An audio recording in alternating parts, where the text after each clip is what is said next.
Më lanë për të vdekur.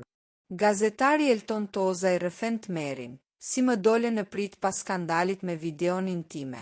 Pas disa ditësh heshtjeje, gazetari i showbizit, Elton Tozaj, ka thyer heshtjen përmes një dëshmie rrëqethse në Shqipëria Live.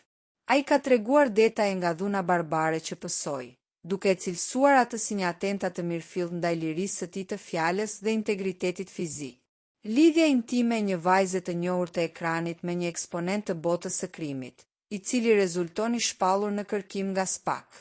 Paraqita videot që kisha në telefon. Me një herë pas emisionit nisën kërcënimet. Edhe pse e fshiva materialin për të qetësuar gjakrat, ata nuk u ndalën, u shpreh gazetari. Në mirëbesim, Tozaj pranoi të takonte dy persona që i njihte për të mbyllur konfliktin, por gjithçka rezultoi një kurth i përgjakshëm. Gazetari u godit pabesisht sapo u takua me personat në fjalë. Gjatë goditjeve, ai kujton t'i kenë thënë: "Kush je ti që do të ndryshosh botën?" Tozaj beson se goditjet e shumta në fytyrë ishin një mesazh i qartë për t'i mbyllur gojën dhe për ta mbajtur larg televizioni. Gazetari rrëfeu se kur u përmend, e pa veten të mbuluar me gjak dhe të braktisur në mes të rrugës.